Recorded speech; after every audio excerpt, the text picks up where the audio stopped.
Good day, everyone. I hope that you are well. I will assume at this point that you have read the Chemistry of Life chapter, or you will be reading it shortly. So let's go over some of the highlights of that chapter, basic things that you will need to know for upcoming quizzes and exams. This is our biochemistry chapter. Again, if you see a word you're not familiar with, it's helpful to break that word down. Oftentimes in science and in biology in particular, you can get the definition from the word itself. So this prefix bio for biochemistry, this is going to be the chemistry of life or the chemistry of living systems. So everything we learn in this chapter will be applied basically for the rest of the term. If you are a biochemist, essentially you see life as one giant subsequent chemical reactions. And of course, life is much more nuanced than that, but purely physical standpoint, life can be reduced to just ongoing chemical reactions, chemical equations. They occur countless times in living things. So to understand the chemistry of life, we need to do a bit of a review on basic chemistry. A lot of this, most of it actually, you should already know, hopefully remember from high school chemistry.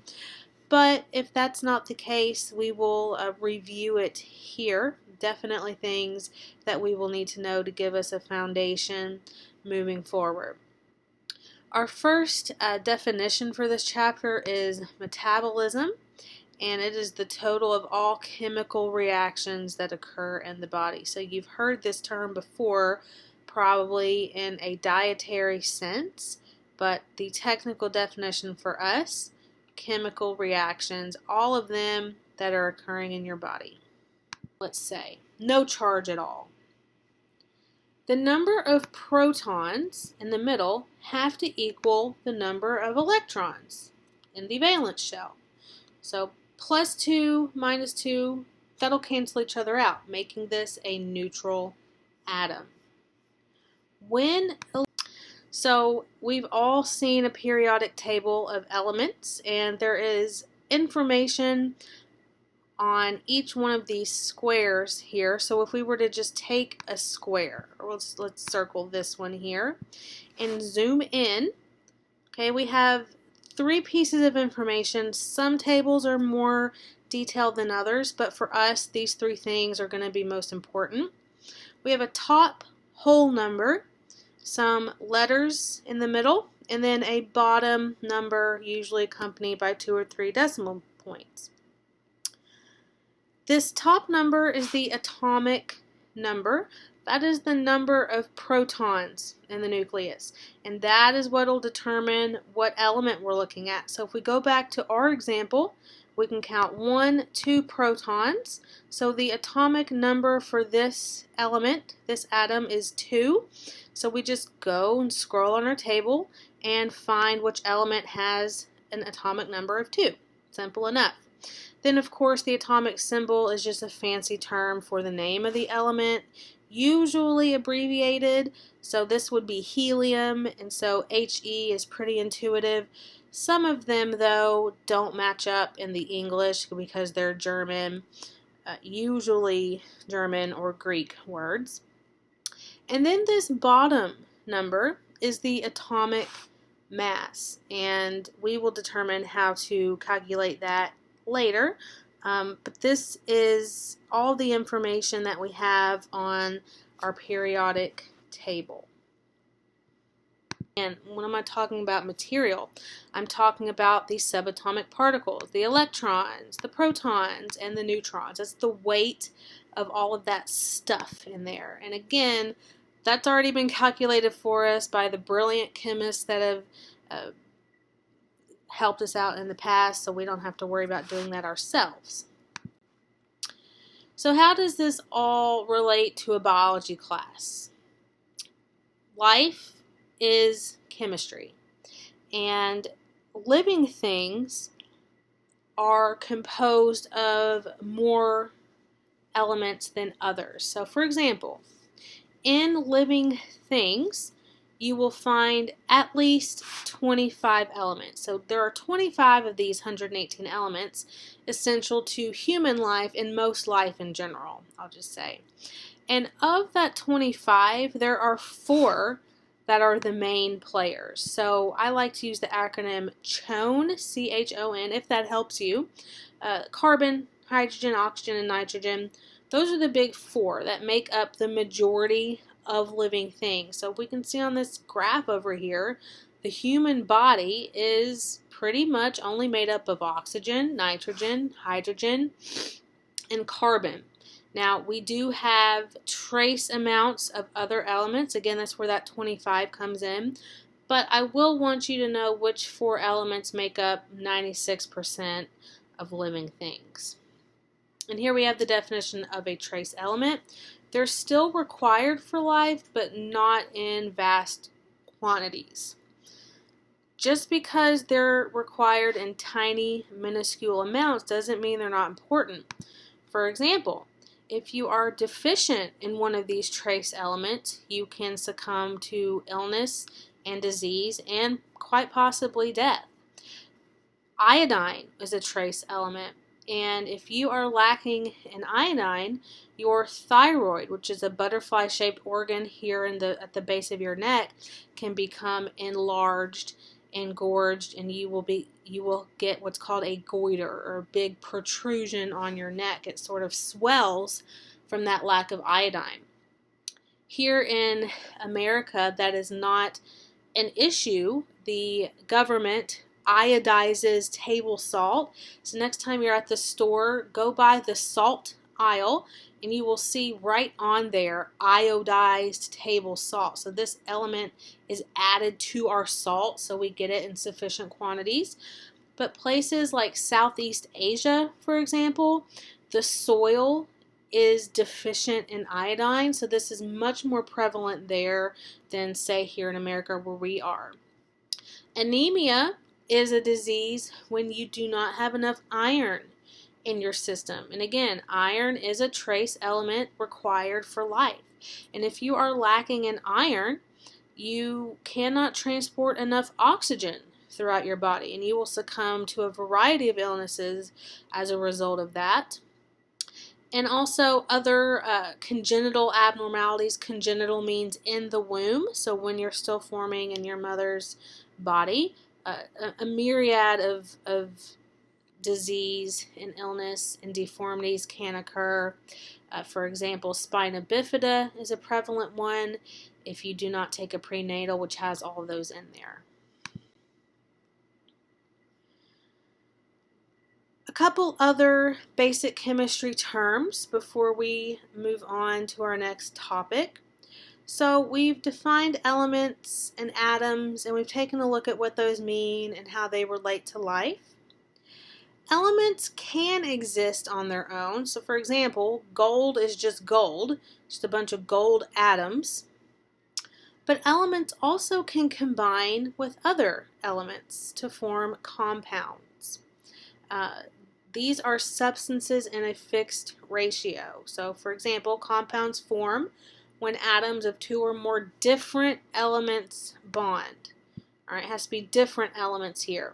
So we have NaCl, we have a sodium atom and a chlorine atom that will combine to give us table salt. We have H2O, hydrogen combining with oxygen to give us water.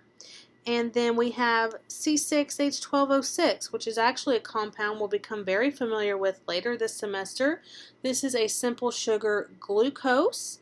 So we've got some carbon, some hydrogen, and some oxygen all combined there in fixed ratios, and 2 or more different elements or atoms. As opposed to a molecule.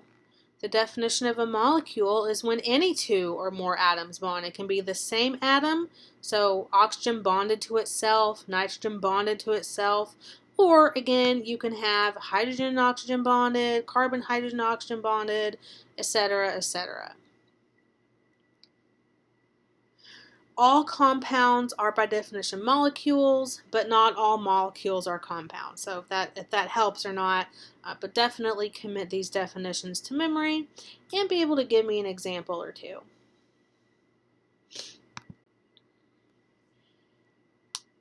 So at this point, it would be helpful for you to maybe pause and create what's called a concept map. And if you're not familiar with what a concept map, it's just a mapping project that you create that relates ideas to one another. So here's an example of a concept map over here, and it's just a generic one. So you have like a main theme here in the middle, and then you can put different definitions. I'd maybe start with one definition at a time and then sort of spider web from there, and then you can link definitions to one another given relationships, etc. And as you do this, include all of the definitions that we just went over, and this will really solidify what these mean and how they relate to one another. I've found this particularly helpful, especially if you're not proficient in chemistry. So make sure your concept map includes atom, proton, neutron, electron, the nucleus and electron cloud, element, matter, mass, compound, and molecules. Again, just label connections that explain how they relate and make sure it shows clear organization, not just definitions. So this would be a really good study tool to help you, not just for this chapter, but any chapter. So if you would like to do that activity, that is there for you to take advantage of.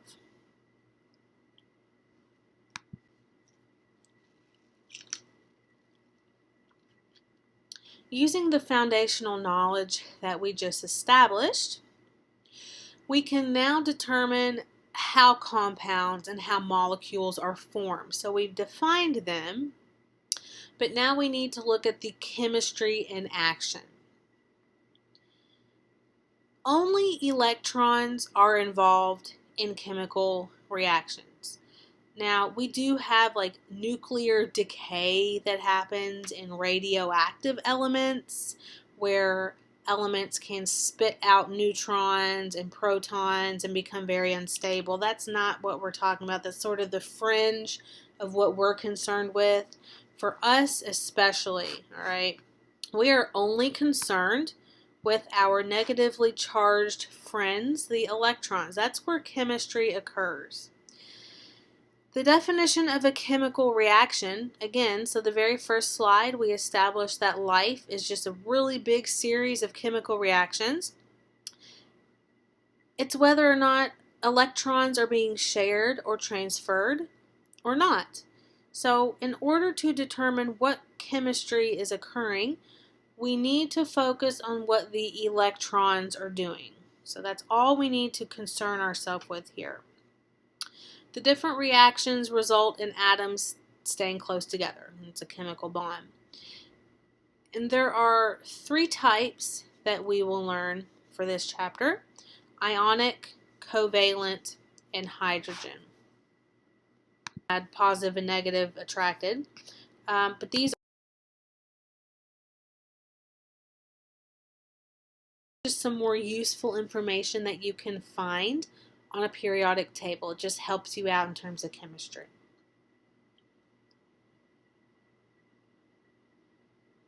And keep in mind that we will definitely come back to this notion here that carbon forms 4 bonds. That becomes important in the next chapter.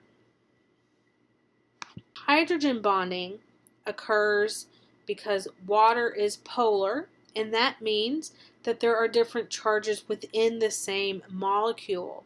So for example, the oxygen part of water has a negative charge, and the hydrogen part of water has a positive charge. That is what it means to be polar.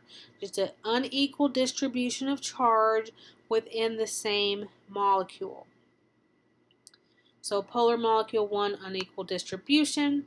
Oxygen has a stronger pull on the electrons because it's much larger. Okay, it will attract these shared electrons more to itself.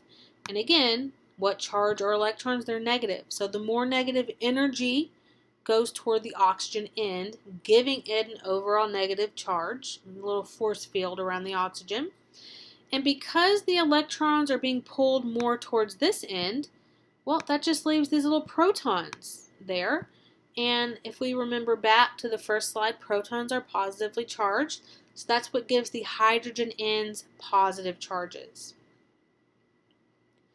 And we can see that these weird looking arrows here with this little cross at the end, that's how we denote where the stronger pull within the molecule is. So they will always be pointing to the stronger element. In this case, it's going to be oxygen, which is negatively charged. All of that is needed to understand are much, much weaker. And this deals with hydrogen and oxygen explicitly. Okay, so similar principle, different type of bond, but still we have the positive and negative attraction there. Hydrogen bonds are the weakest of the three bonds, and we can actually see that denoted in the dashed line. That just represents a relatively weak bond. Don't forget that within the water molecule itself, so the hydrogens are covalently bonded to the oxygen, so they're sharing electrons here, but between differing water molecules, we have hydrogen bonding. So this image right here is actually a really good one I like to use, and I would ask, what types of chemical bonding is happening in this image? And you would say, well, covalent bonding within the water and hydrogen bonding between the water.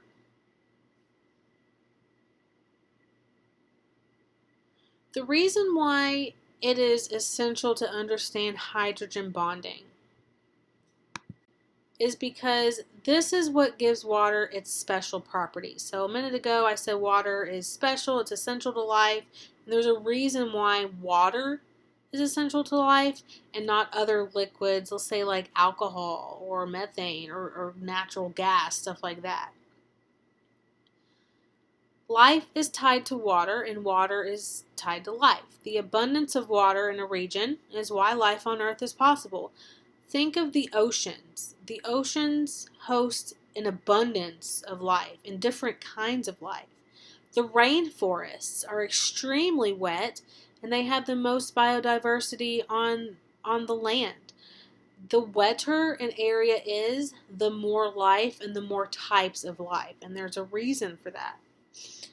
Living things are mostly made of water, and we need water to function. So again, water is essential to life. And the reason why is because water's polarity and its ability to hydrogen bond give it 4 special properties.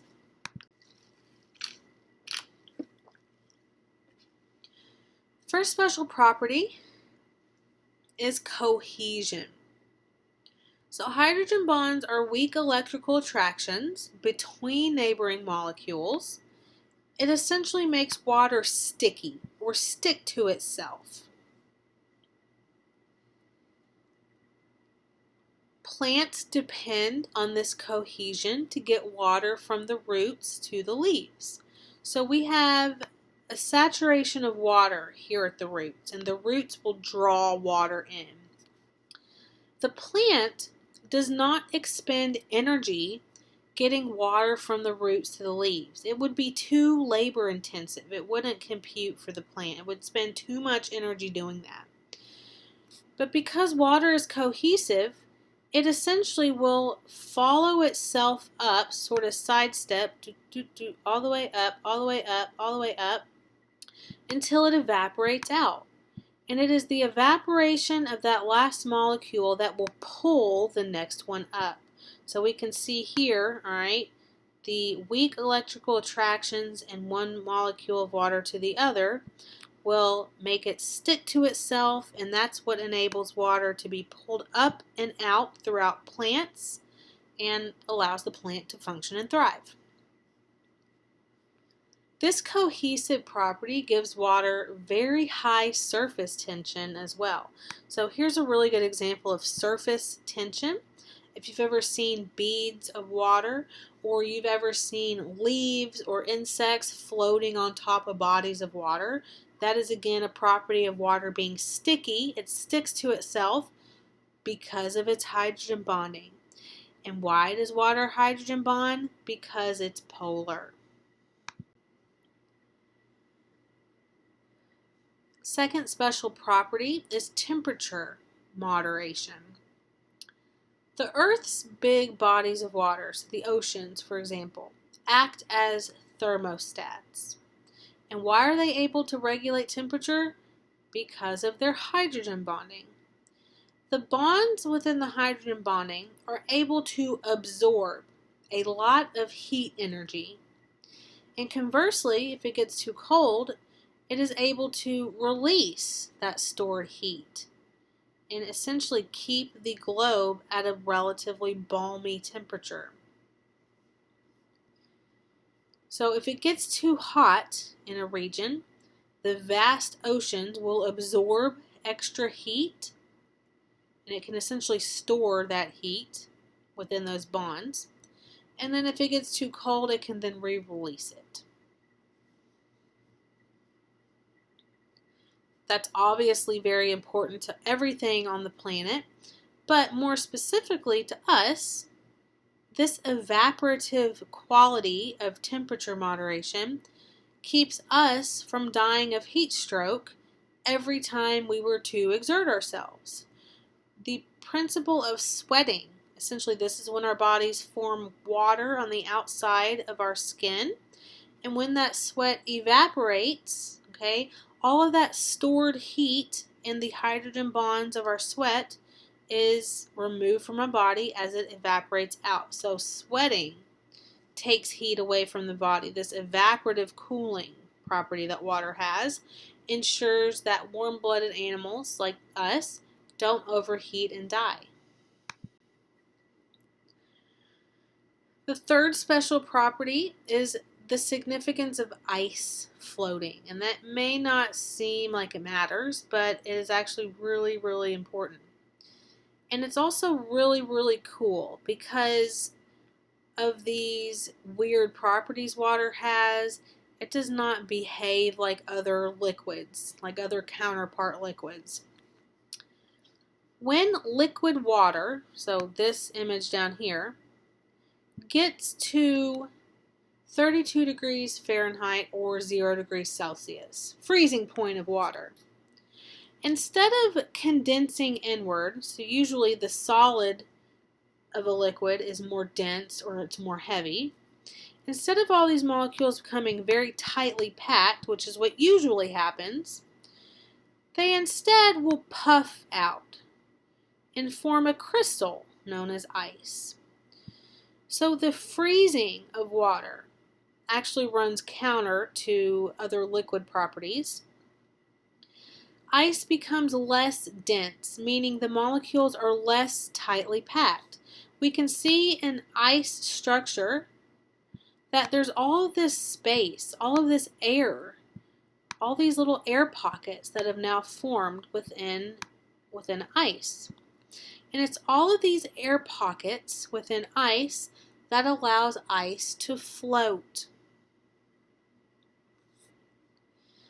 Ice floating essentially insulates large bodies of water so that they do not freeze solid. So if ice did not float, let's say when water froze and it actually, the atoms got closer together instead of farther away, ice would sink and all the bodies of water on Earth would freeze solid. And of course that would kill pretty much everything on Earth because living things rely on aquatic organisms and water as well. In our last property, water is the solvent of life. A solvent is a substance that dissolves solids.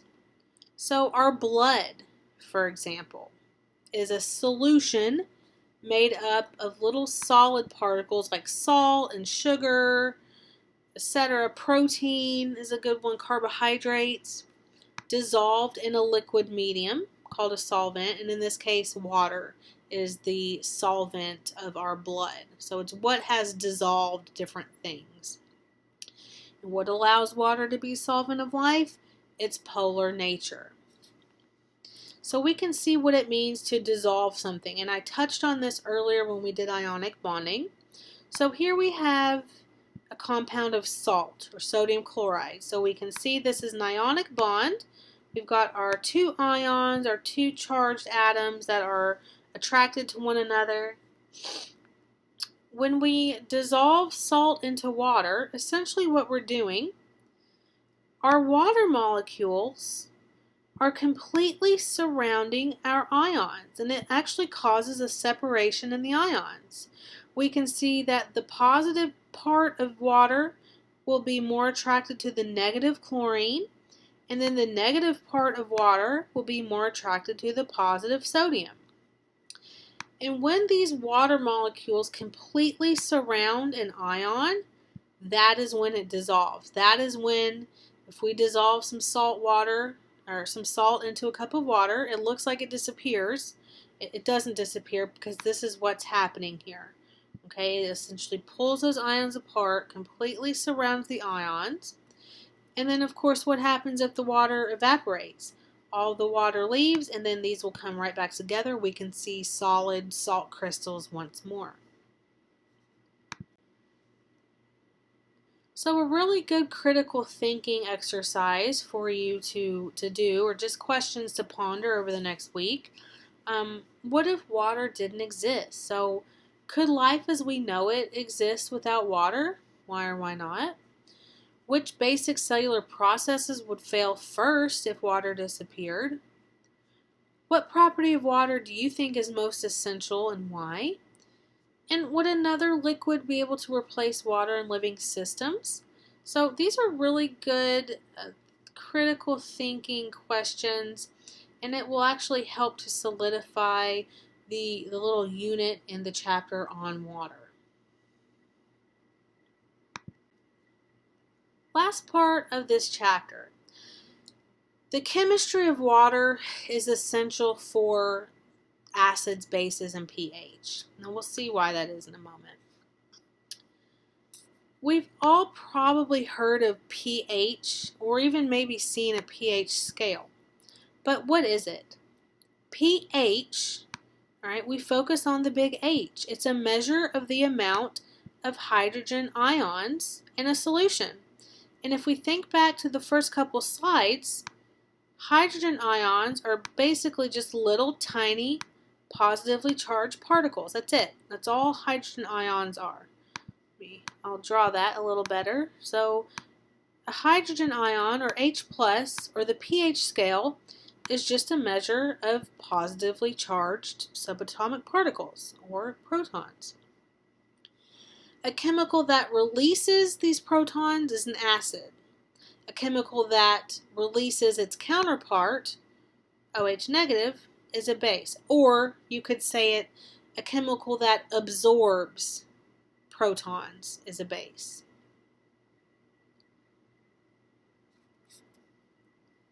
So we can see here the pH scale is just a measure of how many free-floating protons are there in a solution versus how little or how few. Is it positively charged or is it negatively charged? And what we're looking for in these things, let's say like different acids, milk, water, bleach.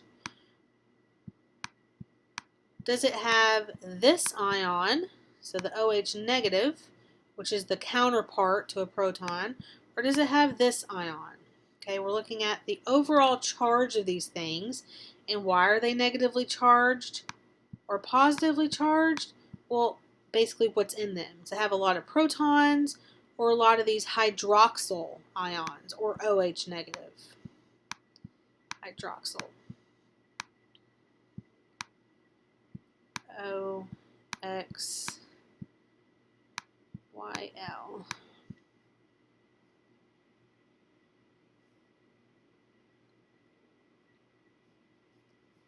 Water is neutral, meaning it has an equal amount of protons to neutrons.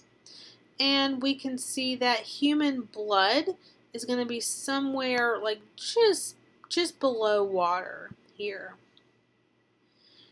The pH scale is a logarithmic scale, meaning it increases or decreases in orders of magnitude of 10. And then here are some good examples of like extremely strong acids like battery acid versus extremely strong bases like drain cleaner. If we were to spill battery acid on the floor, what would we need to do to clean that up? We can't just take a rag and wipe it up and throw it away. We need to neutralize that first. So the way that we can neutralize a very strong acid, all right, so let's say battery acid, is we would find an equally strong base and dump that on there. That seems crazy to do, but that's what you do. When you neutralize an acid with a base, or when you add H plus to OH negative, what do you think you make? You essentially just make water. There are other salts and things in there. But again, all right, all we're doing in terms of acids and bases, we're essentially breaking down what water is. Is it a hydrogen? Is it a hydroxyl? Is it an ion? Etc. pH is sensitive to life, so again, human blood, okay, is going to be right around water, so fairly neutral. The last term for this chapter is a buffer. And a buffer is a substance that can neutralize acids and bases. It is a chemical that can either absorb extra protons or spit out protons. So if you add a buffer to a very strong base, that's going to neutralize its pH by drawing up or absorbing the extra protons in it. Or if you've got a very strong base, it's going to essentially spit out extra protons to bring that pH more to the neutral level. And the last slide for this chapter, ocean acidification. So read about that in the chapter, what it is, how it occurs, etc. And then ponder these questions over the next week. So why does carbon dioxide lower ocean pH? So that's what ocean acidification is.